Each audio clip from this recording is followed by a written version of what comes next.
Welcome back. കഴിഞ്ഞ വീഡിയോയിൽ discuss ചെയ്തത് എന്താണ്? മാനുഫാക്ചറിംഗ് കോസ്റ്റ് വേരിയൻസിന്റെ 4 3 ഡിസ്കസ് ചെയ്തു. Material, labour, variable. ഇന്നത്തെ വീഡിയോയിൽ നമുക്ക് ഡിസ്കസ് ചെയ്യാനുള്ളത് ഫിക്സഡ് ഓവർഹെഡ് കോസ്റ്റ് വേരിയൻസിനെ കുറിച്ചാണ്. നമ്മുടെ ഫിക്സഡ് കോസ്റ്റ് ഉണ്ടല്ലോ, ഈ ഫിക്സഡ് കോസ്റ്റ് നമ്മൾ ബഡ്ജറ്റ് ചെയ്ത പോലെ തന്നെ ആവണമെന്നില്ല ആക്ച്വലി വരിക. അപ്പോ ഇതിലുള്ള വ്യതിയാനം, ഇതിലുള്ള വേരിയൻസ് എത്രയാണ്, ഇത് കാൽക്കുലേറ്റ് ചെയ്യുന്നതാണ് ഇതിൽ നമുക്ക് ഇന്ന് പഠിക്കാനുള്ളത്. ഓക്കെ അല്ലേ? അപ്പോ നമുക്ക് പറഞ്ഞ പോലെ തന്നെ fixed manufacturing overhead cost variance, നമ്മൾ ആക്ച്വലി നമ്മളൊരു ഫിക്സഡ് എമൗണ്ട് വന്നിട്ടുണ്ടാവും. അതേപോലെ തന്നെ നമ്മൾ ബഡ്ജറ്റ് ചെയ്ത ഒരു ഫിക്സഡ് എമൗണ്ടും ഉണ്ടാവും. ഇത് രണ്ടും കമ്പയർ ചെയ്ത് കഴിഞ്ഞാൽ നമുക്ക് fixed manufacturing overhead cost variance കിട്ടി. ഇനി അതിന് നമുക്ക് രണ്ടായിട്ട് വായിക്കണമെന്നുണ്ടെങ്കിൽ വായിക്കാം. നമുക്ക് സ്പെൻഡിങ് വേരിയൻസും എഫിഷ്യൻസി വേരിയൻസും ഉണ്ട്. ഇവിടെ ചെറിയൊരു വ്യത്യാസമുള്ളത് എഫിഷ്യൻസി വേരിയൻസ് അല്ല, ഇവിടെ വോളിയം വേരിയൻസ് ആണ്. ടൈപ്പിംഗ് മിസ്റ്റേക്ക് ആട്ടോ, സോറി. ഇവിടെ സ്പെൻഡിങ് വേരിയൻസും വോളിയം വേരിയൻസും ഉണ്ട്. എന്താ സ്പെൻഡിങ് വേരിയൻസ്? നമ്മൾ സ്പെൻഡ് ചെയ്യുന്നത് എത്രയാണ്? നമ്മൾ സ്പെൻഡ് ചെയ്യണത് ഇപ്പോ ഞാൻ ബഡ്ജറ്റ് ചെയ്ത ഒരു എമൗണ്ട് ഉണ്ടാവും, ആക്ച്വലി ഞാൻ സ്പെൻഡ് ചെയ്യുന്ന ഒരു എമൗണ്ട് ഉണ്ടാവും. ഇവർ തമ്മിൽ കമ്പാരിസൺ എടുത്തു കഴിഞ്ഞാൽ അത് സ്പെൻഡിങ് വേരിയൻസ് ആയി.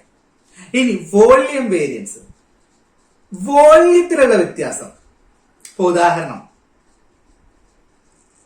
പറഞ്ഞ വോള്യം അല്ല ഞാൻ ഉണ്ടാക്കിയത്, അപ്പൊ ആ വോള്യത്തിലുള്ള ഒരു വ്യത്യാസം ഉണ്ടല്ലോ, ഈ വ്യത്യാസം മൂലം ഉണ്ടാകുന്ന വേരിയൻസ്, അതാണ് വോളിയം വേരിയൻസ്. അപ്പൊ ഇതുവരെ നമ്മൾ പഠിച്ച രീതിയിലുള്ള ക്വാണ്ടിറ്റി വേരിയൻസ് അല്ല വോളിയം വേരിയൻസ്, ചെറിയ വ്യത്യാസമുണ്ട്. അപ്പൊ അതാണെന്ന് വിചാരിക്കരുത്. ഓക്കെ അല്ലേ? അപ്പൊ ഡയറക്ട്ലി നമുക്ക് എൻ്റർ ചെയ്യാം. Fixed manufacturing overhead cost variance. എന്താണ് fixed manufacturing overhead cost variance? ഞാൻ നേരത്തെ പറഞ്ഞ അവിടെ നമ്മൾ ഡിസ്കസ് ചെയ്ത അതേപോലെ തന്നെ SH ഇൻറ്റു SR, അത് നമ്മുടെ ബഡ്ജറ്റഡ് എമൗണ്ട് അല്ലെങ്കിൽ സ്റ്റാൻഡേർഡ് എമൗണ്ട്. ഒരിക്കലും ബഡ്ജറ്റഡ് എമൗണ്ട് എന്ന് പറയാൻ പറ്റില്ല, സ്റ്റാൻഡേർഡ് എമൗണ്ട്. അതിനെ നമ്മൾ ആക്ച്വലി നമുക്ക് വന്ന എമൗണ്ടുമായിട്ട് കമ്പയർ ചെയ്യണേനാണ് ഫിക്സഡ് ഓവർഹെഡ് കോസ്റ്റ് വേരിയൻസ് എന്ന് വിളിക്കുന്നത്. നമ്മൾ വേരിയബിൾ ഡിസ്കസ് ചെയ്ത അതേപോലെ തന്നെ ആകെയുള്ള ഒരു വ്യത്യാസം അവിടെ പറഞ്ഞ അതേപോലെ തന്നെ സ്റ്റാൻഡേർഡ് ഹവർ നമുക്കറിയാം. സ്റ്റാൻഡേർഡ് റേറ്റ് എങ്ങനെയായിരിക്കണം? സ്റ്റാൻഡേർഡ് റേറ്റ് പെർ മെഷീനോ അല്ലെങ്കിൽ പെർ ലേബർ ഹവറോ ആയിരിക്കണം. പൊതുവെ പെർ മെഷീൻ ഹവർ ആയിരിക്കും. ലേബർ ഹവർ എന്ന് പറഞ്ഞു കഴിഞ്ഞാൽ അത് ലേബർ കോസ്റ്റ് വേരിയൻസ് കാൽക്കുലേറ്റ് ചെയ്യാനുള്ളതാണ്. ക്വസ്റ്റ്യനിൽ പറയും. ഓക്കെ, പറഞ്ഞിട്ടില്ലെങ്കിൽ മെഷീൻ ഹവർ. അപ്പൊ അങ്ങനെയായിരിക്കും സ്റ്റാൻഡേർഡ് റേറ്റ്. അതേപോലെ തന്നെ ആക്ച്വൽ റേറ്റും എന്ത് ആക്ച്വൽ റേറ്റ് പെർ മെഷീൻ ആയിരിക്കും അല്ലെങ്കിൽ പെർ ലേബർ ഹവർ ആയിരിക്കും. പെർ ആയിരിക്കും വരിക. നമുക്ക് ടോട്ടൽ കോസ്റ്റ് ആണല്ലോ തരിക, അപ്പൊ നമ്മൾ പെർ കാൽക്കുലേറ്റ് ചെയ്യണം. ഇനി നമുക്കൊരു ഉദാഹരണം ചെയ്ത് നോക്കാം. ഉദാഹരണം ചെയ്യുമ്പോൾ നമുക്ക് കൂടുതൽ മനസ്സിലാവും. നമ്മൾ പറഞ്ഞു ബഡ്ജറ്റ് ചെയ്യുന്നത് 50,000 ഔട്ട്പുട്ട് ഉണ്ടാക്കാനാണ്. ഈ സാധനം 50,000 ഉണ്ടാക്കാൻ. പക്ഷെ ആക്ച്വലി നമ്മൾ ഉണ്ടാക്കുന്നത് എത്രയാണ്? 60,000. ആക്ച്വലി നമ്മൾ 60,000 ഉണ്ടാക്കിയിട്ടുണ്ടാ. ഓക്കെ, അങ്ങനെ ബഡ്ജറ്റ് ചെയ്തപ്പോ മെഷീൻ ഹവർ ആയിട്ട് 1,50,000 ആണ് നമുക്ക് എടുത്തത്. പക്ഷെ ആക്ച്വലി 1,95,000 എടുത്തേക്കണ് മണിക്കൂറുകൾ. ഇനി വേരിയബിൾ ഓവർഹെഡ് കോസ്റ്റ് ആയിട്ട് നമുക്ക് 2,25,000 വന്നു. അത് വേരിയബിൾ ഓവർഹെഡ് കോസ്റ്റാ, അത് നമുക്ക് ഇവിടെ കൺസിഡർ ചെയ്യേണ്ട ആവശ്യമില്ല. നമുക്ക് ഫിക്സഡ് ഓവർഹെഡ് കോസ്റ്റ് അല്ലേ വേണ്ടത്? എത്രയാണ്? 3 ലക്ഷം. ആക്ച്വലി നമുക്ക് വന്നത് 4,87,500. വ്യത്യാസം നോക്കിക്കേ. ഓക്കെ, നമുക്ക് എന്താ കാണണ്ടേ?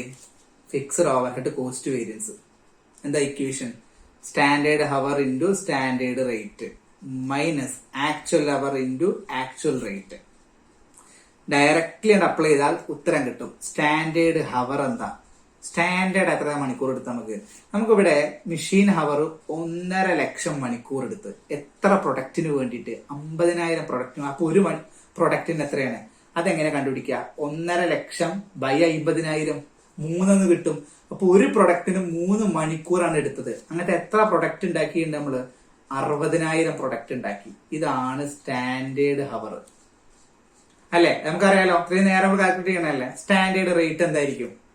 സ്റ്റാൻഡേർഡ് റേറ്റ് എന്ന് പറഞ്ഞാൽ 3 ലക്ഷം. ടോട്ടൽ വന്നതാ എത്ര മണിക്കൂറിന്? 1.5 ലക്ഷത്തിന്. അപ്പോ ഒരു മണിക്കൂറിന് എത്രയാണെന്ന് അറിയണ്ടേ? അപ്പൊ 3 ലക്ഷം ബൈ 1.5 ലക്ഷം. ഇത് ചെയ്താൽ കിട്ടുന്നതാണ് ഇത്. ഇനി ആക്ച്വൽ ഹവർ, ആക്ച്വലി നമുക്ക് എത്ര മണിക്കൂർ എടുത്ത്? 1,90,500. അതിന് നോ പ്രോബ്ലം. ഇനി ആക്ച്വൽ റേറ്റ് 4,87,500 ഉണ്ട്. നമുക്ക് ഇത്രയും മണിക്കൂർ എടുത്തിട്ടുണ്ട്. അപ്പൊ പെർ വാല്യൂ എത്ര? 4,87,500/1.95. ഇത് നിങ്ങൾ ചെയ്ത് കഴിഞ്ഞാൽ 1,27,500 അൺഫേവറബിൾ എന്ന് കിട്ടും. അൺഫേവറബിൾ കിട്ടാൻ കാരണം നിങ്ങൾക്ക് കിട്ടുന്ന വാല്യൂ നെഗറ്റീവ് ആയിരിക്കും. അപ്പോ ഇത്രയും നഷ്ടം നമുക്ക് ഈ ഭാഗത്ത് നിന്ന് വന്നിട്ടുണ്ട്. നമ്മുടെ ബഡ്ജറ്റിനേക്കാളും ഇത്രയും ലക്ഷം നഷ്ടം നമുക്ക് ഫിക്സഡിന്റെ ഭാഗത്ത് നിന്ന് വന്നിട്ടുണ്ട്. ഓക്കെ അല്ലേ? ഇനി നമ്മൾ പറഞ്ഞു ഇതിൽ രണ്ടായിട്ട് വായിക്കുന്നുണ്ട്. ഒന്ന് സ്പെൻഡിങ് വേരിയൻസും, രണ്ട് വോളിയം വേരിയൻസും. എടുത്തു പറയുന്നുണ്ട് വോളിയം വേരിയൻസും. സ്പെൻഡിങ് വേരിയൻസ് എന്ന് പറഞ്ഞു കഴിഞ്ഞാൽ ഞാൻ പറഞ്ഞല്ലോ, നമ്മൾ സ്പെൻഡ് ചെയ്യുന്നത്, കയ്യിൽ നിന്ന് ക്യാഷ് ഇറങ്ങി പോകുന്നത് എത്ര. ഇപ്പോ ഞാൻ ബഡ്ജറ്റ് ചെയ്യുന്ന എമൗണ്ട് അല്ല ആക്ച്വലി പോവാ. അപ്പൊ ഈ ബഡ്ജറ്റഡും ആക്ച്വലും തമ്മിലുള്ള വ്യത്യാസം അത് തന്നെയാണ് എന്ത്? Spending variance. അപ്പോ ബഡ്ജറ്റഡ് എമൗണ്ട് എത്രയാണോ അതിന് ആക്ച്വൽ എമൗണ്ട് കുറച്ച് കഴിഞ്ഞാൽ സ്പെൻഡിങ് വേരിയൻസ് ആയി. സിമ്പിൾ ആണ്. അപ്പോ ഡയറക്ട്ലി നമുക്ക് കാൽക്കുലേറ്റ് ചെയ്യാം. നമ്മളിവിടെ ബഡ്ജറ്റ് ചെയ്തത് 3 ലക്ഷവും ആക്ച്വലി വന്നത് 4,87,500. നേരത്തെ അതേ ക്വസ്റ്റ്യൻ ആണ്.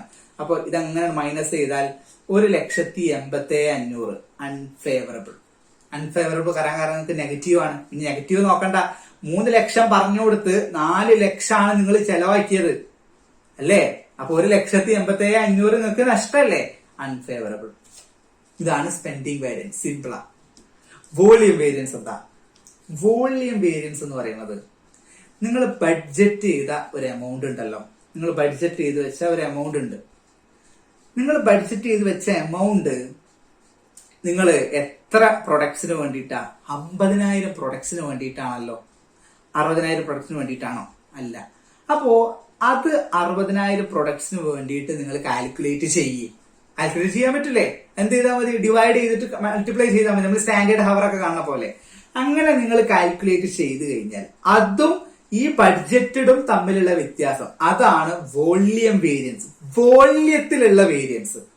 നിങ്ങളുടെ ഫിക്സ്ഡ് ഓവർഹെഡ് വോള്യം മാറിക്കഴിഞ്ഞാൽ, നിങ്ങൾ ബഡ്ജറ്റ് ചെയ്ത് വെച്ച വോള്യം മാറിക്കഴിഞ്ഞാലുള്ള വേരിയൻസ് അതാണ് ഫിക്സ്ഡ് ഓവർഹെഡ് വോള്യം വേരിയൻസ്. മനസ്സിലായി കാണുമെന്ന് വിചാരിക്കുന്നു.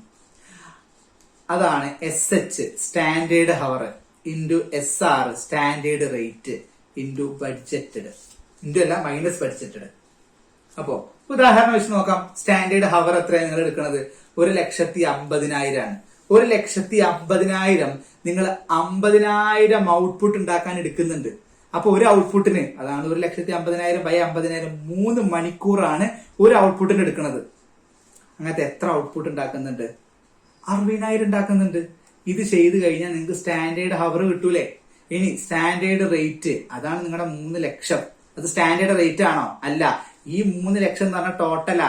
അതിനെ 1,50,000 കൊണ്ട് ഡിവൈഡ് ചെയ്യണം. അപ്പോഴേ 1 മണിക്കൂറിനുള്ള കിട്ടുള്ളൂ. അങ്ങനെ ചെയ്ത് കഴിഞ്ഞാൽ നിങ്ങൾക്ക് ഇവിടെ ഒരു എമൗണ്ട് കിട്ടും. ഒരു എമൗണ്ട് കിട്ടൂലേ? ആ എമൗണ്ട് ആണ് ഇത്. ഇപ്പൊ നിങ്ങൾക്ക് ഒരു എമൗണ്ട്, നിങ്ങൾക്ക് സ്റ്റാൻഡേർഡ് ആയിട്ടുള്ള ഒരു എമൗണ്ട് കിട്ടിയില്ലേ? നമുക്കൊന്ന് കാൽക്കുലേറ്റ് ചെയ്ത് നോക്കാം. ജസ്റ്റ് ഒന്ന് 3 × 60,000 ഇൻറ്റു 2. ഇവിടെ 3,60,60,000 എന്ന് വരും. നിങ്ങൾ ഈ ബ്രാക്കറ്റ് കിടക്കുന്ന സാധനം. അപ്പോ സ്റ്റാൻഡേർഡ് ആയിട്ട് ഇത്രയാണ് വരേണ്ടത്. പക്ഷെ നമുക്ക് വന്നത് എത്രയേ ഉള്ളൂ? 3 ലക്ഷം വന്നിട്ടുള്ളൂ. അതാണ് ബഡ്ജറ്റഡ്. അപ്പൊ അവിടെ 60,000 നമുക്ക് അവിടെ എന്താണ്? ഫേവറബിൾ ആണ്. വോള്യത്തിലുള്ള വ്യത്യാസം കാരണം. മനസ്സിലായല്ലോ? നമ്മൾ പഠിച്ചു സ്പെൻഡിങ് വേരിയൻസും വോള്യം വേരിയൻസും. ഇത് രണ്ടും കൂട്ടിക്കഴിഞ്ഞാല് നമുക്ക് എന്ത് കിട്ടണം? Fixed manufacturing overhead cost variance, മൊത്തം വേരിയൻസ് കിട്ടണ്ടേ? രണ്ടൊന്ന് ആഡ് ചെയ്ത് നോക്കുക. ഇപ്പൊ ഇവിടെ നമുക്ക് വോളിയം വേരിയൻസ് വന്നത് 60,000 കേട്ടോ. നേരത്തെ നമുക്ക് സ്പെൻഡിങ് വേരിയൻസ് വന്നത് 1,87,500 കേട്ടോ. ഇത് രണ്ടൊന്ന് ആഡ് ചെയ്ത് നോക്കി. 1,87,500 60 ഒന്ന് ഫേവറബിൾ ആണ്, ഒന്ന് അൺഫേവറബിൾ ആണ്. ആഡ് ചെയ്ത് കഴിഞ്ഞാൽ 1,27,500 അൺഫേവറബിൾ എന്ന് കിട്ടും. അത് തന്നെയാണ് നേരത്തെ നമ്മൾ കാൽക്കുലേറ്റ് ചെയ്ത കോസ്റ്റ് വേരിയൻസ് 1,27,500. സിമ്പിൾ അല്ലേ? അപ്പോ ഇത്രയും കാര്യങ്ങളാണ് നമുക്ക് വേരിയൻസിനെ കുറിച്ച് ഡിസ്കസ് ചെയ്യാണ്ട്. അപ്പൊ ലെവൽ 1, ലെവൽ 2, ലെവൽ 3 3 ലെവൽ നമ്മൾ ഡിസ്കസ് ചെയ്തു കേട്ടോ. അപ്പോ നന്നായിട്ട് ടെക്സ്റ്റ് ബുക്ക് വായിക്കണം. ഈ ക്വസ്റ്റ്യൻസ് നന്നായിട്ട് ചെയ്തു നോക്കണം. അതേപോലെ തന്നെ ഇക്വേഷൻസ് മനസ്സിലാക്കി കാണാപ്പാടെ പഠിക്കണം. മനസ്സിലാക്കി പഠിച്ചാൽ തന്നെ പിന്നെ കാണാപ്പാടെ പഠിക്കേണ്ട ആവശ്യമില്ല, പക്ഷെ പെട്ടെന്ന് ചോദിക്കുമ്പോൾ കിട്ടണം. ഓക്കെ, അപ്പൊ നമുക്കിനി അടുത്ത വീഡിയോയില് നമ്മൾ ഇത്രയും നേരം ഡിസ്കസ് ചെയ്ത് വെച്ച മെറ്റീരിയല്, ലേബർ, വേരിയബിള്, ഫിക്സഡ്, ഈ 4 എണ്ണം കൂടി കൂട്ടിയിട്ട് ഒരു സാധനം പറയാനുണ്ട്. നമുക്ക് അടുത്ത വീഡിയോയിൽ ഡിസ്കസ് ചെയ്യാം. ബൈ.